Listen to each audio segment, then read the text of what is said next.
My girlfriend's parents tortured me and called me a fake human all because of my prosthetic leg, but then they found out how I lost my real leg, and now they won't even look me in the eye. I adjusted my prosthetic and rang the doorbell at Grace's parents' house, hoping they wouldn't write me off as not good enough just because of my fake leg. Her father Robert opened the door, and his eyes went straight to where my left leg should be, his face shifting to obvious disgust. Her mother Janet appeared behind him and actually recoiled when she saw my cane, stepping back like disability was contagious. Grace squeezed my hand, but Robert was already blocking the doorway sarcastically, asking if they needed to install a ramp like they were running a nursing home. Janet ushered us into the living room, where they'd removed all the comfortable chairs, leaving only a deep couch I'd struggle to get out of.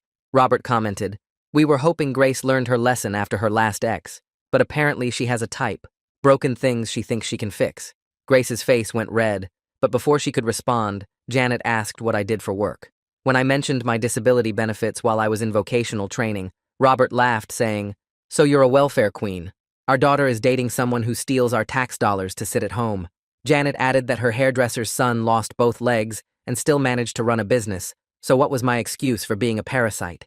When Grace started to explain, I touched her arm and quietly said, "Let's just change the subject, it's fine," because I didn't want to get into the story about the IED. During dinner, Janet served everyone except me, saying she assumed I had someone who fed me at home. Robert cut my meat without asking, then moved my plate closer like I was a toddler in a high chair, narrating each action slowly and loudly. When I reached for my water, he grabbed my wrist and said, "Careful, that's crystal, probably costs more than your monthly government check," then turned to Grace and asked if she really wanted to spend her life as a caregiver. Robert started describing his friend's daughter, who'd married a man in a wheelchair, and how she'd become dead inside from the constant burden. Janet nodded vigorously, adding that Grace would end up changing his diapers by 40, and did she really want to waste her youth on someone who probably couldn't even get it up anymore? Then Janet leaned over and grabbed my face, turning it toward the light and examining me like livestock, saying my skin looked gray and asking if I had some terminal illness they should know about. Robert said, "Grace, remember when Princess Diana did charity work with landmine victims? That was nice of her, but she didn't take them home." When Grace told them to stop, Janet said she was being realistic about what happens when the novelty of playing nurse wears off and you're stuck with dead weight. Robert asked point blank how I'd lost my leg, and before I could deflect, he said, "Probably drunk driving or something equally stupid that you don't want to admit." I just said it was complicated and I'd rather not discuss it, while Janet speculated loudly that it was probably a drug deal gone wrong. She actually pulled Grace into the kitchen where I could still hear her saying, "He's going to be in a wheelchair within 5 years, then dead by 50, and you'll have wasted your best years." I struggled to stand up from the couch, and Robert filmed me with his phone, saying he was documenting what Grace would deal with every day.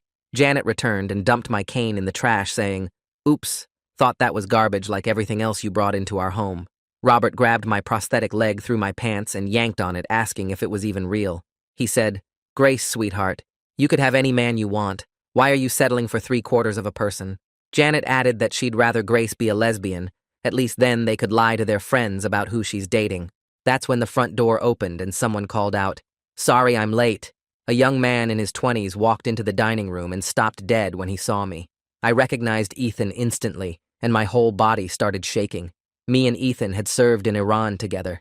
"Oh my God," he whispered, his tears already falling. "This is him. This is the man who saved my life." He turned to his parents. "How did you find him? Did you invite him over to thank him personally?" He started explaining that I was the lieutenant who went back into the kill zone after the IED tore my leg off to save the lives of my brothers. I was the hero from the story he'd told them 1,000 times. Robert's phone crashed to the floor while Janet's hand flew to her mouth. "Have they been treating you well?"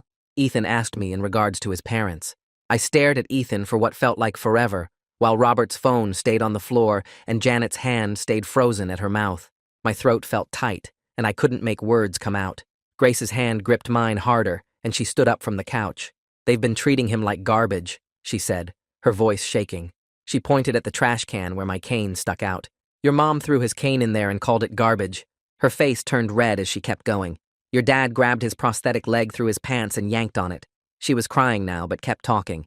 "They called him 3/4 of a person and said I should be ashamed of dating him." Ethan's eyes went wide, and he turned to look at his parents. His mouth opened and closed like he couldn't believe what he was hearing. He looked back at me, then at his parents again. "Is this true?" His voice cracked when he asked it. Robert started to say something but stopped. Janet's hand finally dropped from her mouth. Mom, Dad, is this true? Ethan asked louder this time. Did you really do these things to him? His whole body was shaking now. This man lost his leg saving my life and you treated him like this? I pushed myself up from the deep couch, my good leg doing most of the work. My hands were shaking as I reached for the trash can and pulled out my cane. The metal was cold and had food stuck to it from being in the garbage. I wiped it on my pants and leaned on it. I need to go, I said quietly. Robert opened his mouth to speak, but Ethan put his hand up to stop him. I started walking toward the door, trying to keep my head up even though my whole body felt heavy. Grace grabbed her purse and followed me. My prosthetic made its usual clicking sound against the hardwood floor. Behind us, I heard Ethan's voice getting louder, but I couldn't make out the words. The front door felt heavier than before when I pulled it open. The cool air hit my face, and I took a deep breath. My hands were still shaking as I made my way down the front steps, gripping the railing tight. Grace's car was parked in the driveway, and I headed for it. Footsteps ran up behind me, and I turned to see Ethan coming after us. His face was red and tears ran down his cheeks. Wait, please wait, he said. He stopped in front of me and wiped his face with his sleeve. I'm so sorry about my parents. His voice broke again. I can't believe they did this to you after everything. He grabbed my shoulders gently. You saved my life and they treated you like that. He was crying harder now. I owe you everything and they. He couldn't finish the sentence. Is there anything I can do? He asked. Anything at all to make this right? I shook my head because there wasn't really anything he could do. It's not your fault, I told him. He hugged me then, careful not to knock me off balance. I'm going to talk to them, he said when he pulled back. This isn't okay. Grace had already started the car, and I got in the passenger seat. Ethan stood in the driveway watching as we pulled away. Grace drove without saying anything for a long time. Her knuckles were white from gripping the steering wheel so hard. We hit a red light, and she finally broke down. Tears streamed down her face, and her shoulders shook. I'm so ashamed, she said between sobs. They're my parents, and they did that to you. She hit the steering wheel with her palm. How could they be so cruel? The light turned green, but she didn't move right away. A car behind us honked, and she drove forward, still crying. I don't know how to process this, she said. They've always been difficult, but this was something else. She pulled into a parking lot and stopped the car. I'm so sorry, she kept saying over and over. We sat there for 20 minutes while she cried. When we finally got home, I went straight to the bathroom and sat on the edge of the tub. My hands were still shaking as I rolled up my pant leg to check my prosthetic. The socket felt loose from Robert yanking on it, and I had to readjust the straps. That night, the phantom pain hit hard. It always got worse when I was stressed, but this was bad even for me. The missing part of my leg burned and ached like it was still there, getting blown apart. I kept seeing the IED flash in my mind, mixed with Robert's face when he grabbed my prosthetic. Janet's voice saying I was 3/4 of a person played on repeat in my head. I got up 3 times to take more pain meds, but they barely helped. Grace found me on the couch at 4 in the morning with ice packs on my residual limb. She sat next to me and rubbed my back but didn't say anything because there wasn't anything to say. When the sun came up, she made coffee and brought me a cup. Her phone buzzed and she looked at it. Her face got red again as she read whatever was on the screen. It's from my parents, she said. She turned the phone so I could see the message. It said they were just being protective parents and looking out for her best interests. They said I should understand their position since any parent would have concerns. There was no apology, no acknowledgement of what they'd done. Grace threw her phone on the coffee table. They don't even think they did anything wrong, she said. She picked up the phone again and started typing fast. I'm telling them they're not allowed to contact us until they give a real apology. I touched her arm to stop her. We need to talk about boundaries first, I said. Real boundaries that we both agree on. She put the phone down and nodded. You're right, she said. What do you need? I thought about it for a minute. No surprise visits, I said. No showing up without permission. She nodded and waited for me to continue. No forced interactions where I have to see them, I said.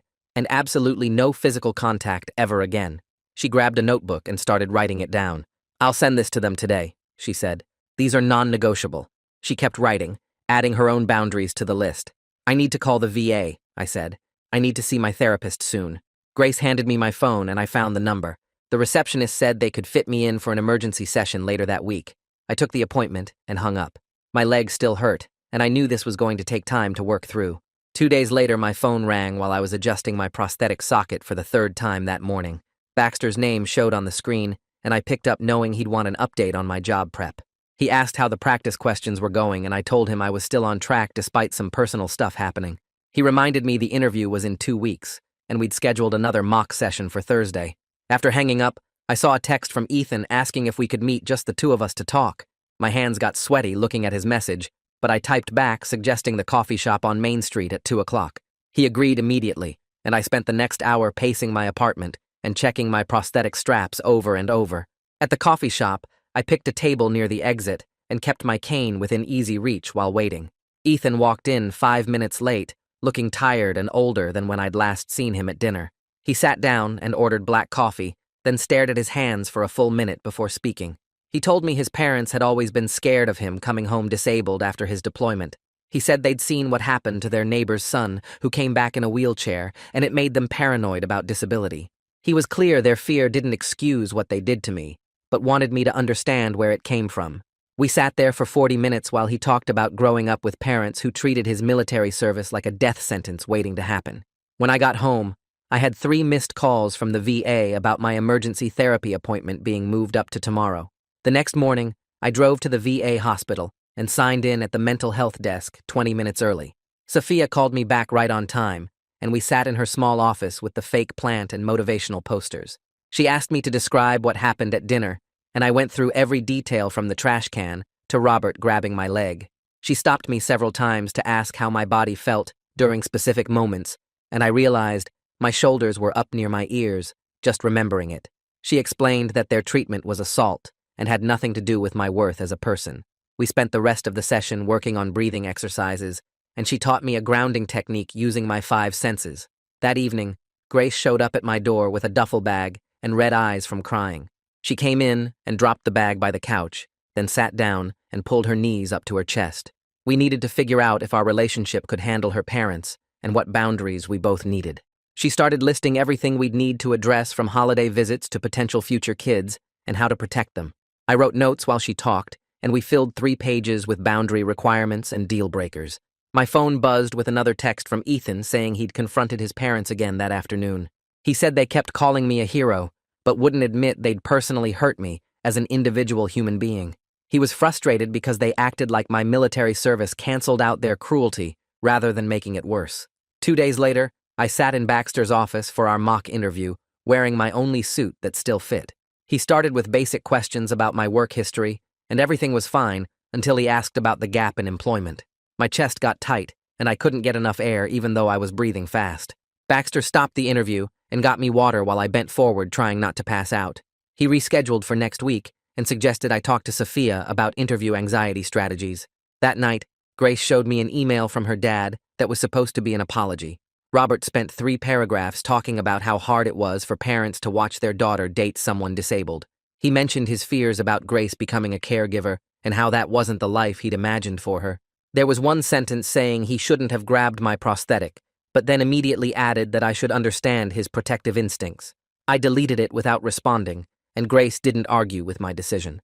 At my next session with Sophia, we worked on writing a boundary letter to Robert and Janet. She helped me list specific requirements, including no physical contact, no comments about my disability, and no speculation about my life expectancy. We added that any future relationship would require a genuine apology, acknowledging the harm they caused. The letter took 2 hours to write, and Sophia made me practice reading it out loud 3 times. Grace decided she needed space from her parents to figure out her own feelings about everything. She brought 2 more bags over, and we tried living together full-time for the first time. The first week was harder than expected, with both of us trying to navigate sharing space while processing trauma. She reorganized my kitchen without asking, and I got upset because I'd arranged everything to be accessible from my height when using my cane. We had our first real fight about it, and she cried, saying she was just trying to help. I explained that help without asking wasn't actually helpful, and she started understanding how her parents' assumptions about my needs connected to their cruelty. After 2 weeks of living together, we found a rhythm, but the stress showed in small ways. Grace jumped whenever her phone rang, and I started having more phantom pain from the constant tension. She helped me with my prosthetic maintenance one night, something I'd always done alone because it felt too vulnerable. Her hands were gentle as she helped clean the socket and check for pressure sores on my residual limb. Neither of us talked about how this was exactly what her parents said she'd end up doing, but we both thought it. The next morning, Grace's phone started buzzing with texts from her aunt asking why she wasn't at Sunday dinner. Then her cousin called, wanting to know if the rumors about her dating someone in a wheelchair were true.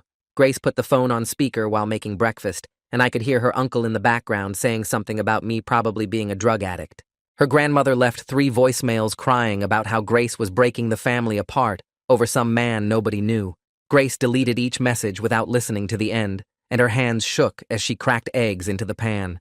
More relatives kept calling throughout the day, asking if Grace needed help getting away from me or offering to stage an intervention. Her cousin posted on social media, asking for prayers for their family during this difficult time, which got dozens of comments from people we'd never met. Grace finally turned off her phone after her aunt texted that she was being selfish for choosing a stranger over blood. 2 days later, I went to my veteran support group at the VA and decided to share what happened at dinner for the first time. The room had 12 other vets sitting in the circle, and when I described Robert grabbing my prosthetic, everyone got quiet. One guy who lost both arms in Afghanistan said civilians treat him like a circus act every day. Another vet talked about his wife's parents refusing to let him in their house because they thought PTSD made him dangerous. The group leader, a Marine who uses a wheelchair, said people thank him for his service, then cross the street to avoid him. Everyone nodded when I mentioned feeling like less than human, and several guys shared similar stories about being called parasites for using VA benefits. After group, Ethan texted me a photo from our deployment showing our whole unit before the attack. I stared at it for 20 minutes, remembering everyone's faces, including the 3 who didn't make it home. That night, I showed Grace the photo and pointed to where the Humvee had been when the IED went off.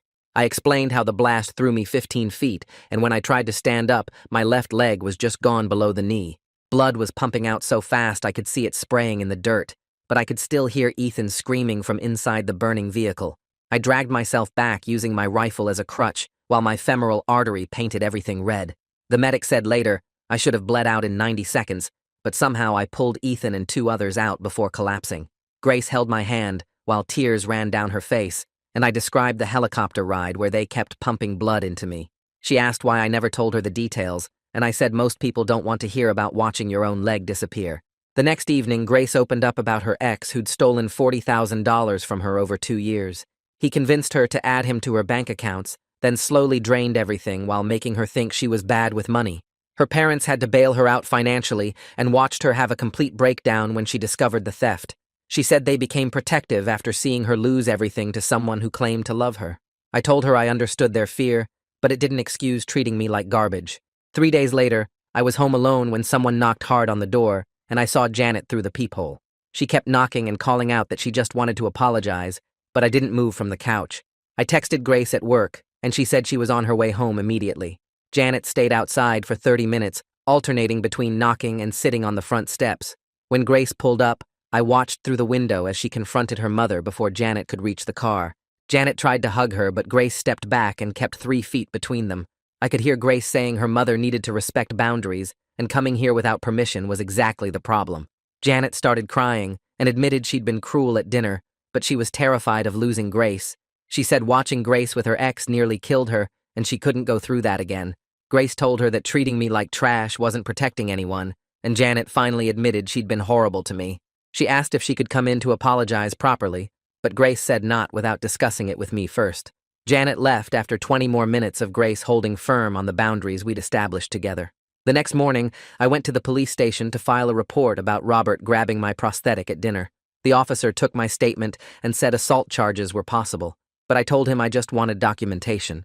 He took photos of the bruises on my residual limb where the socket had twisted when Robert yanked on it.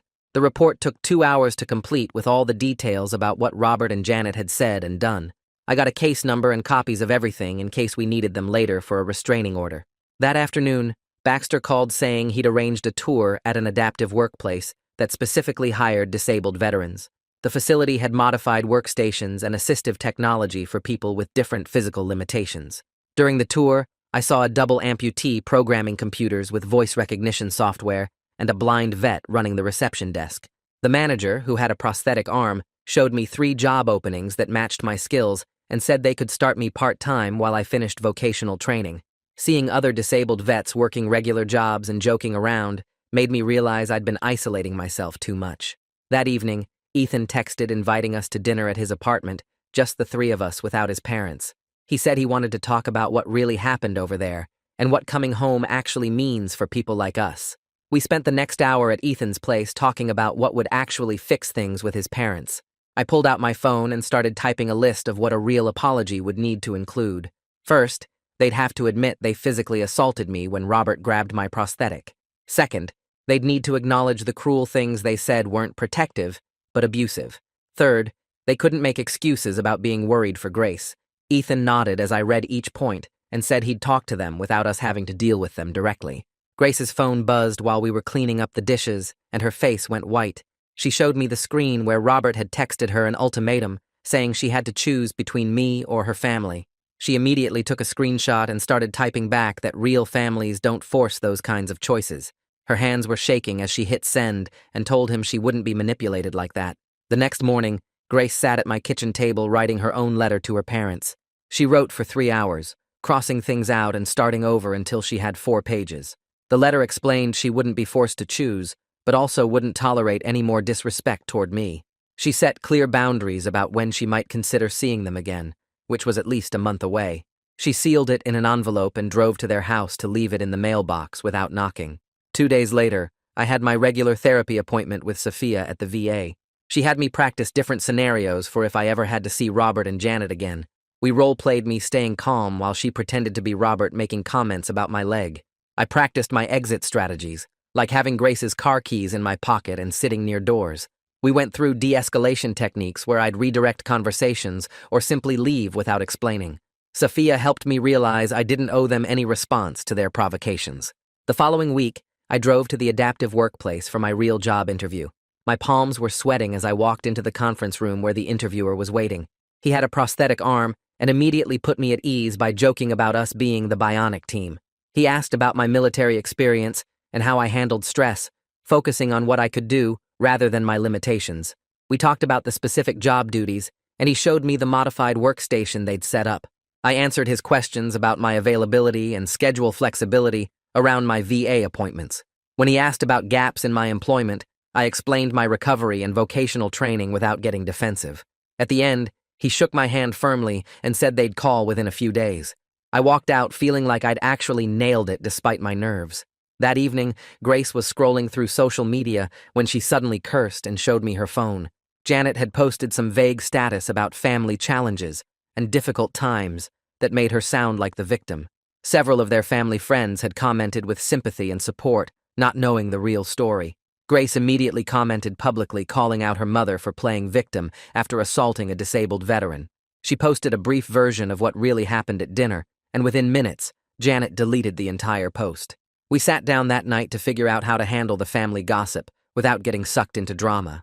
Grace made a list of relatives who'd probably call or text asking questions. We agreed we wouldn't engage with every provocation or spend our energy defending ourselves constantly. She drafted a standard response saying the situation was private and we weren't discussing it. We decided to block certain family members on social media who were known gossips. Grace changed her privacy settings so her parents couldn't see her posts anymore. 3 days later, Ethan called proposing a meeting between all of us at a neutral restaurant. He said his parents were willing to listen if we'd give them one chance to make things right. I told him I needed to discuss it with Sophia first before agreeing to anything. At my next therapy session, we talked through the pros and cons of meeting them. Sophia helped me see that I could try once, but needed a clear exit plan ready. We agreed on specific boundaries like no physical contact and leaving immediately if they got hostile. The night before the meeting, Grace and I sat at my table preparing what we needed to say. We wrote down our main points on index cards so we wouldn't forget in the heat of the moment. Grace practiced staying calm while I pretended to be her father making excuses. We came up with hand signals for when either of us needed to leave immediately. If I touched my ear, that meant I was done and we'd leave within 2 minutes. If she squeezed my hand 3 times, same thing. We picked a restaurant near the highway so we could leave quickly if needed. We arrived 15 minutes early to get a table near the exit and have time to settle our nerves. Robert and Janet walked in exactly on time with Ethan behind them, looking stressed. They sat across from us, and Robert immediately started talking about his fears of Grace getting hurt again. He explained how her ex had destroyed her financially and emotionally, leaving them to pick up the pieces. Janet added that they'd watched Grace have a breakdown and couldn't bear seeing it happen again. Neither of them started with an apology, just their own fears and justifications. But at least they were finally listening when Grace explained how their behavior was unacceptable, regardless of their fears. I stayed quiet mostly, just watching their body language and keeping my hand near Grace's in case we needed to leave. Robert shifted in his seat and stared at his hands folded on the table before clearing his throat and looking straight at me. His face had lost all its usual smugness as he admitted that when he grabbed my prosthetic that night, he crossed a line that couldn't be uncrossed. He said what he did was assault, plain and simple, and while it wasn't a full apology, hearing him acknowledge the seriousness of his actions made my chest tighten.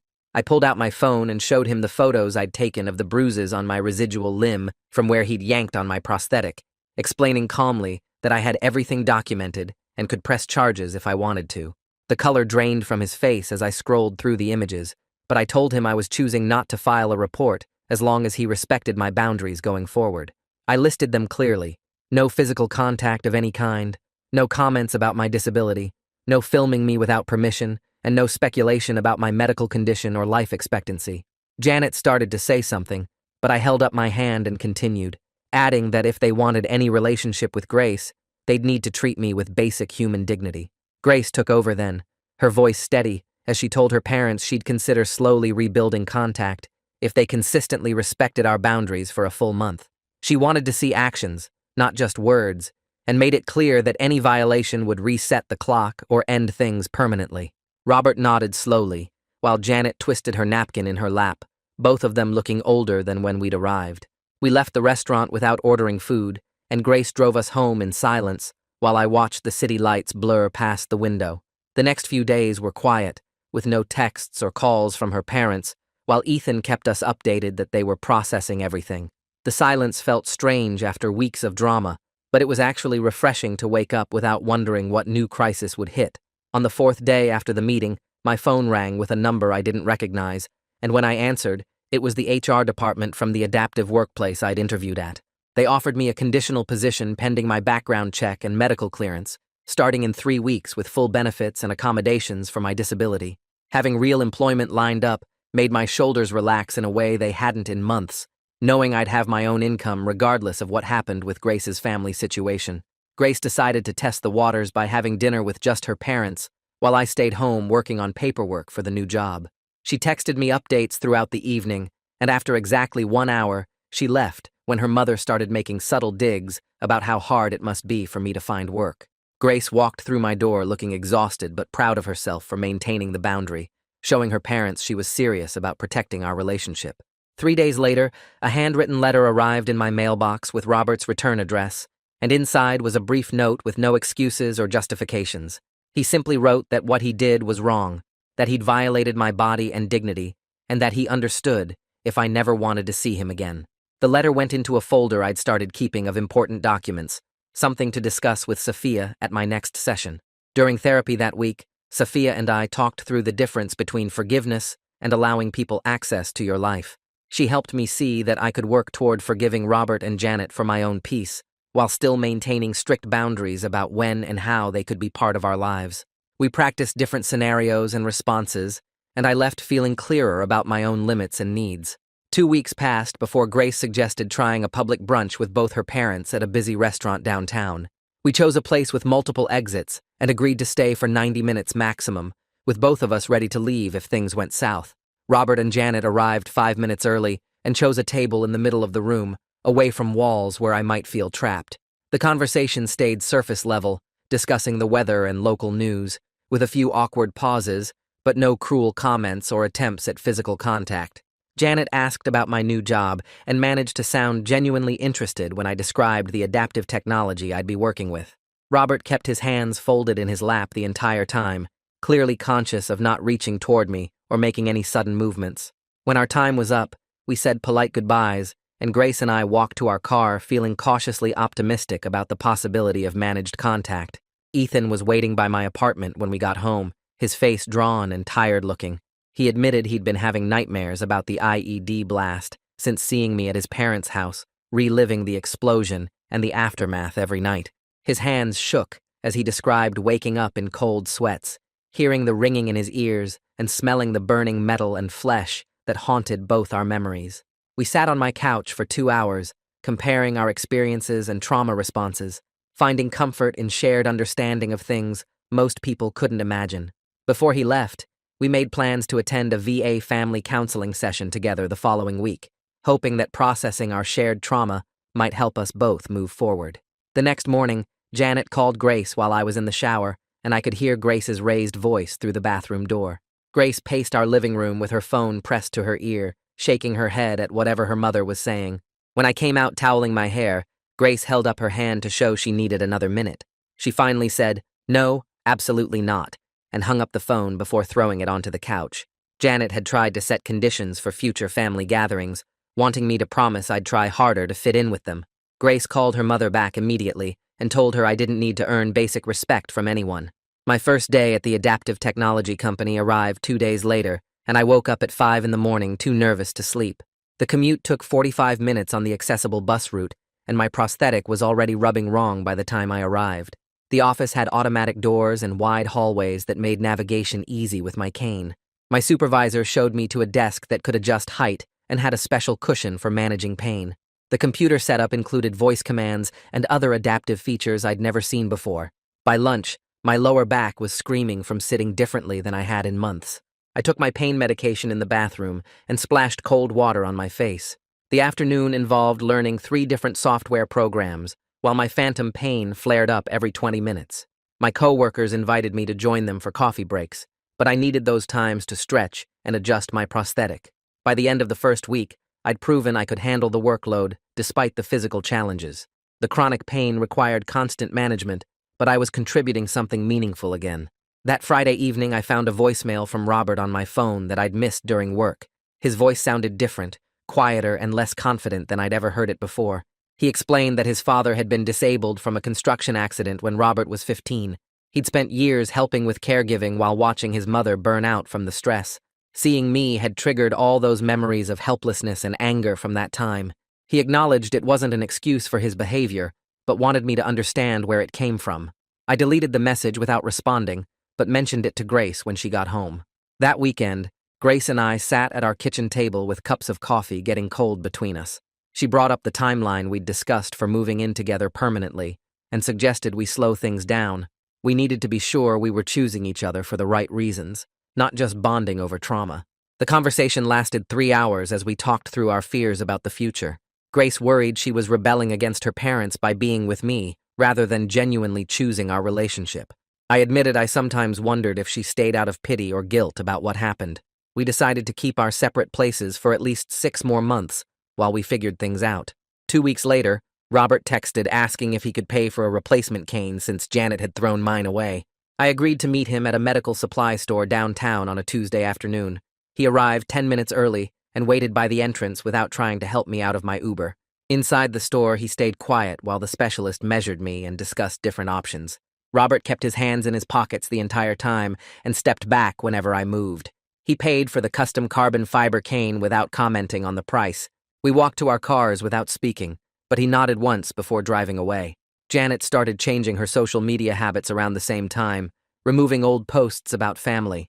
Grace noticed her mother had deleted several passive-aggressive memes about ungrateful children. Janet sent Grace occasional texts about neutral topics like recipes or TV shows without mentioning me at all. These small changes felt like progress, even though we weren't directly communicating. 3 months had passed since that horrible dinner, when I realized my body had finally started to relax. My shoulders weren't constantly tensed when Grace mentioned her parents in conversation. My hands stayed steady even when her phone rang with their ringtone. I could choose when to engage with information about them rather than just reacting from fear. The phantom pain still flared up, but it wasn't triggered by anxiety about Robert and Janet anymore. Ethan invited us to a barbecue at his apartment on a Saturday when the weather turned warm. He mentioned his parents would be there but promised to keep things casual and respectful. Grace and I discussed it for several days before agreeing to try for 2 hours maximum. We arrived to find Robert manning the grill while Janet arranged food on a picnic table. Everyone nodded politely, but nobody attempted hugs or handshakes or forced conversation. The afternoon stayed surface level with discussions about sports and the weather and Ethan's new promotion. Robert asked if I wanted a burger without making assumptions about what I could handle. Janet passed me the potato salad without commentary about my ability to serve myself. When our 2 hours were up, we made polite excuses about other plans and left without drama. Ethan walked us to our car and thanked us for trying, understanding this would never be easy. Grace held my hand during the drive home, and we both knew we'd found a way to coexist. Her parents would never be family to me, but we could share space when necessary for Grace and Ethan. The boundaries were firm and respected, and that was enough for now. Thanks for letting me wander through all this with you. Definitely been quite a journey to share together. Really appreciate you being here. If you made it to the end, drop a comment. I love reading all your comments.